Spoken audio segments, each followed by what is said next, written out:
Thank you for the nice introduction, Ms. Ereka. Thank you for the organizers, for the WSP also, the World Bank for inviting me here today. Guests, ladies and gentlemen, good afternoon. My presentation is all about the water supply and sanitation for the poor, the Maynilad approach.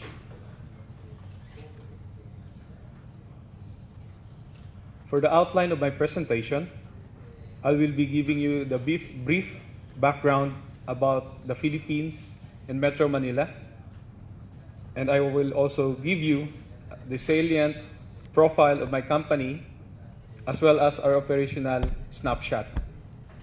Number 3, the transformation of our companies to improve the living standards of our customers through service level improvements. Number 4, I'll be sharing with you our company policies and programs for the poor. Number 5, our elimination of poverty by serving the poorest of the poor. And number 6, what are the lessons and our conclusion for implementing these programs. Philippines is a sovereign island country in Southeast Asia, situated in the Western Pacific Ocean, colonized by Spain, like Peru, for almost 400 years. Annual average rainfall ranges from as much as 5,000 millimeters in the mountainous east coast section of the country to less than 1,000 millimeters, some of the sheltered valleys. Metro Manila is the center of culture, economy, education, and politics in the Philippines. Its residential population as of 2010 is 11.9 million, including suburbs in the nearby provinces like Cavite,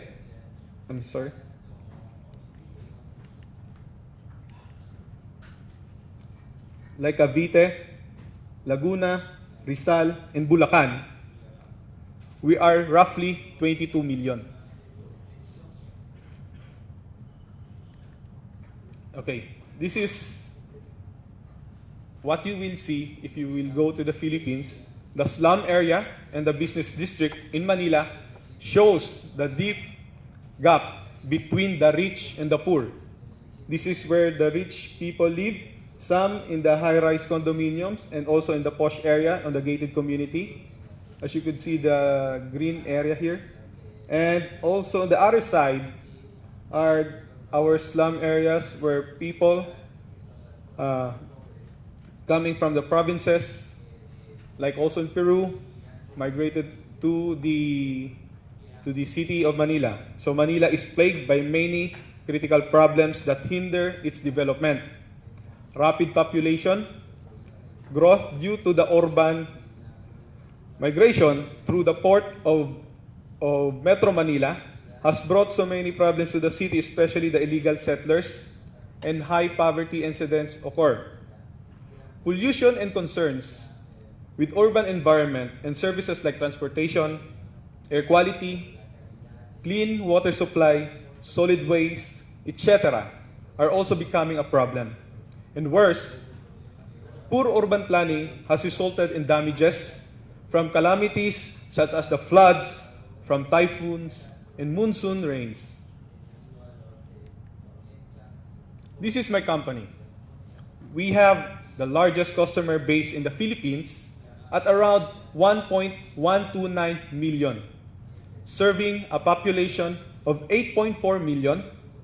Our concession contract will last until 2037 and have the sole rights to provide water and wastewater to the west zone of the concession area, and we have been reprivatized only last January 24, 2007. We are owned by Metro Pacific Investment Corporation and DMCI Holdings Incorporated. Both are Filipino-owned companies, and Marubeni Corp, a Japanese-owned company. Maynilad concession area are covered 540 square kilometers. This includes 17 municipalities of Metro Manila area and Cavite. We provide customers with drinking water from 3 water treatment plants with a combined capacity of 2,500 million liters per day. We have 24 pumping stations and 24 reservoirs to maintain the service obligations. We have provided sanitation and sewerage services to our customer with our 14 sewage treatment plants and 2 sewage treatment plants. Our pipeline system for sewer line is around 514 kilometers, and for our water line, it is 7,306 kilometers.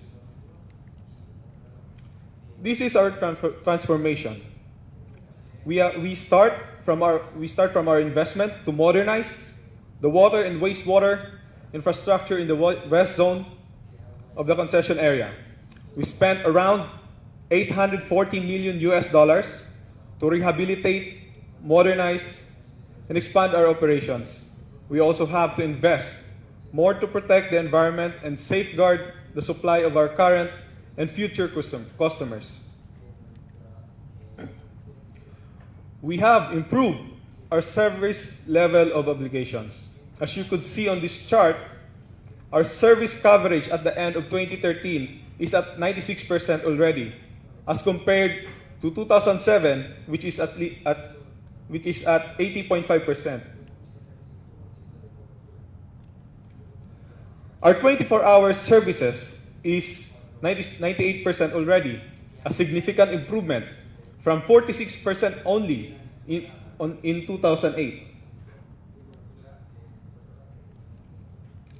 Our customers experience 100% average pressure, at least of 7 psi or 5 meters of pressure, from 53% last 2007. The number of connections has dramatically increased to 425,000, equivalent to a population served that grows to 2 million in a span of 6 years only, from 6.4 to 8.4.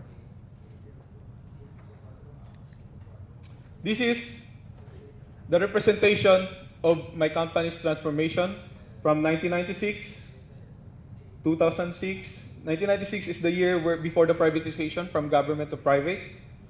2006 represents the year before the second privatization. And 2013 is the current accomplishment of the current lead owners of the company. As you could see on the red encircled numbers, in 1996, the water availability area of 24 hours supply is only 30%. In 2006, it is 67%. Now we are at 98%. For the pressure is at least 7 psi or 5 meters. It is 40% in 1996, 67% in 2006, and 100% in 2013. So all of them are green right now. This is the history of Maynilad NRW. It started during privatization in 1997, wherein in the span of 10 years, there were no significant NRW reduction except during the El Nino drought in 1998. Why is it there was no significant reduction? It is because during old Maynilad management, there were no dedicated NRW programs, no NRW team, lack of understanding of the problems. There was a Southeast Asia financial crisis in 1998, which limits our capex, and we have one of the oldest and deteriorated pipeline network in Asia. Due to bankruptcy, it was returned to the government between the year 2004 and 2007. But during the new management, everything was changed for good condition. With full management support, the problems identified were given solutions immediately. That is why we ended at an NRW of 35% in the end of 2013, the year. See, 28% reduction in only span of 7 years. Through reduction of NRW, we managed to supply a population of 2 million. Even that, we reduce our production. So here's our policies and programs for the poor. Having transformed Maynilad to deliver the service level requirements to the regulatory body, we are not satisfied of just delivering the requirements.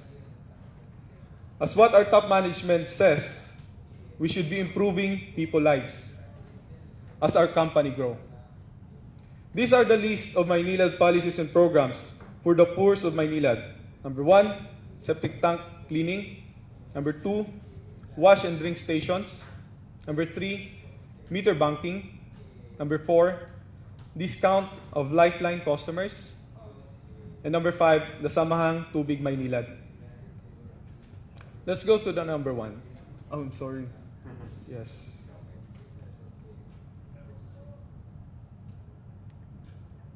Here's the number 1. Maynilad customers outside the sewered area may request free septic tank cleaning once every 5 years. This program naturally gives Maynilad a huge volume of septage to treat. Septage is removed during the dislodging of septic tanks. A mobile dewatering unit can separate the solids from the septage. The liquid removed after separation can be returned to the septic tank. This is the in situ method of septage treatment. Meanwhile, some sludge can be brought to the treatment plant where it is processed to reduce moisture content. Both septage and treatment options produce biosolids, which are solids removed from the sludge. Maynilad converts septage and biosolids collected to the septic tanks into cheap and environmental-friendly fertilizer to the sugar cane farmers outside the Metro Manila. World Bank grants Maynilad 137.5 million to fund its wastewater projects. Maynilad provides public schools with potable water drinking station, as well as technical assistance in the improvement and maintenance of the internal water distribution system inside the campus. Likewise, Maynilad assists in the inspection of cisterns, fixing of the plumbing systems, especially in the restrooms, cleaning sewer lines, and dislodging of septic tanks. Maynilad also conducts regular sprucing up of schools' toilet to ensure proper sanitation, increase public awareness on the value of water and sanitation, and support promotion of eradicating waterborne diseases. Number 3, this is a meter banking activity that we do in the blighted areas. Meter banking is an approach and technical intervention wherein you cluster all of your meters in one location in replacement of a conventional pipe laying in the alleyways. Meter banking reduces the cost of water service application for residents of blighted areas, wherein Maynilad shoulders 2/3 of the cost of each service connection. This is implemented when illegal connections are always recurring in the area, deteriorating the existing main lines in the alleyways with the possibility of contaminants intrusions. The situation in Tondo, wherein when you close an illegal connection today, tomorrow it will be back again. Meter banking is also implemented when alleyways are high security risk, wherein if you close down an illegal connection, the story of your life might be closed there too.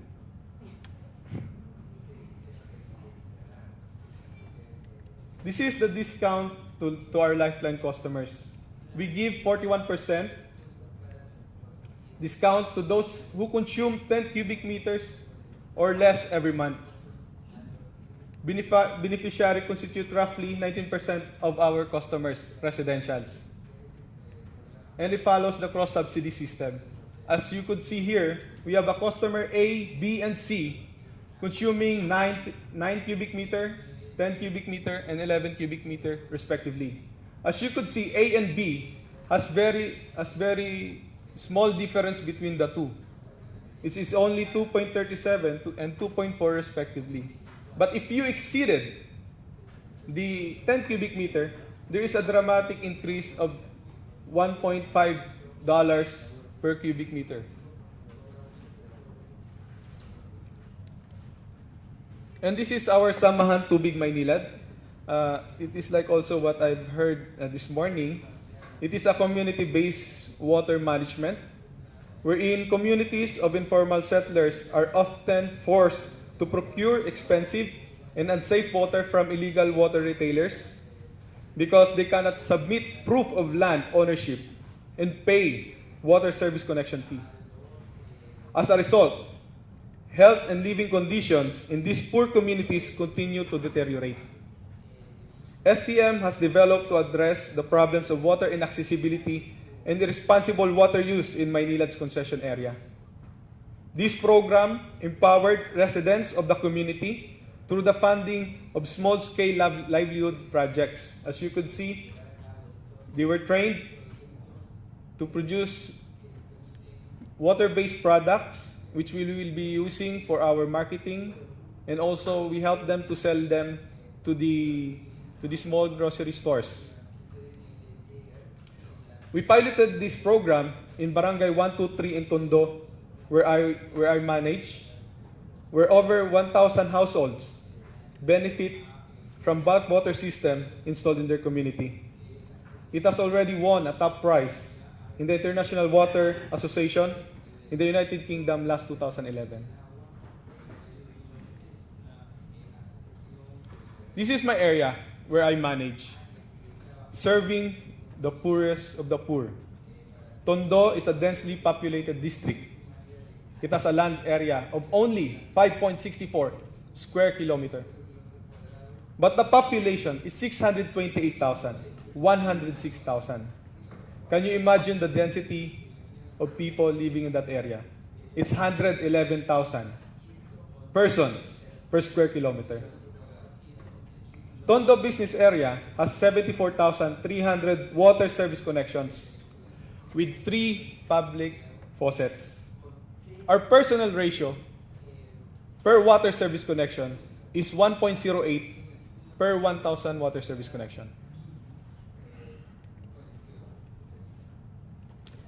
Based on the data of the Philippine National Statistics Coordination Board of Poverty Incidents, the Philippines has a poverty of incidence of 20.5. So it means in the rural areas, the poverty of incidence is much higher, as compared to the National Capital Region, which is the Metro Manila, at 2.4.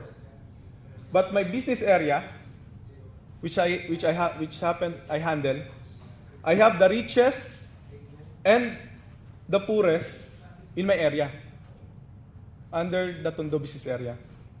Binondo is the richest area in my business area, wherein rich businesses and rich people being in it, most of them are Chinese, having a poverty incidence of only 1.0, Binondo. The port area of Tondo is the poorest in the whole Metro Manila area. The poverty incidence of 11.9. And also, another is Tondo and San Nicolas, which is also under my area. They are also the highest as compared to the other cities here.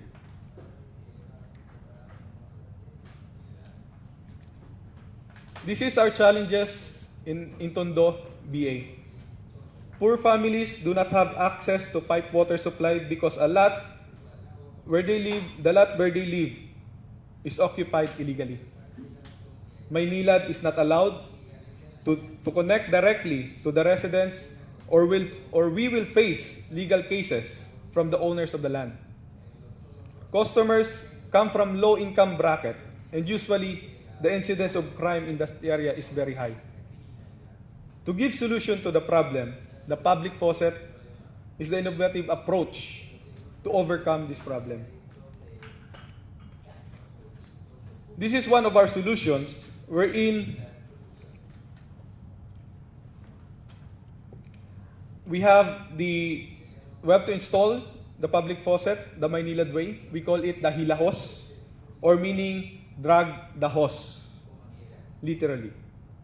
The community-based organization will assign a member at a particular day to render a house-to-house distribution of water while dragging the hose with him or her. A percentage of the profit will be given then to the assigned water tender during that day. Public faucet needs to be self-organized. They need also to be registered and certified by the concerned government agencies.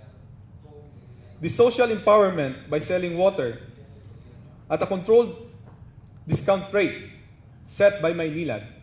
The profit then will be given to the operational expenses and the development of the community. This is an example or a schematic way of distributing water using the hilahos. Example, there is a two 50mm diameter pipes serve as the main supply line for the community, where the customers are grouped usually 20 to 30 households.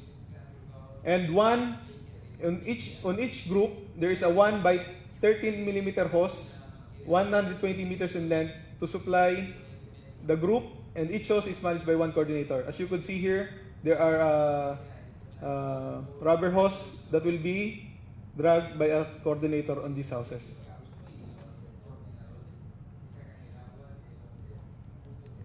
Of course, we create also the unconventional way that we created Unlikely Allies. Wherein, as you could see, these two old women are senior citizens that disconnects water in the area of Parola and Isla Puting Bato, who happens to be one of the dangerous area. They are also resident of the said communities, but they are not being touched or by bad gangs, because Filipinos are known to be respectful to the senior citizens. It is a win-win situation wherein Maynilad provide the senior citizens a livelihood while we become efficient in disconnection of our delinquent accounts.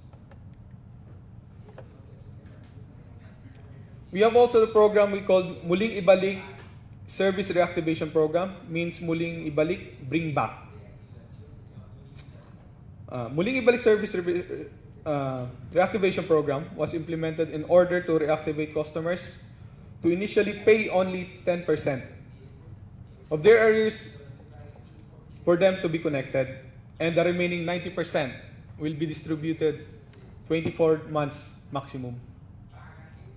Usually we ask 30 to 50% for down payment, and then they will pay 12 months. But we have to know our customers. Like for example, in this case, in Parola, we have 5,000 households, equivalent also to 5,000 water service connections. But our problem is half of those accounts are inactive because people there are very poor. They have problem with financial problems, and because of high incidence of illegal water services,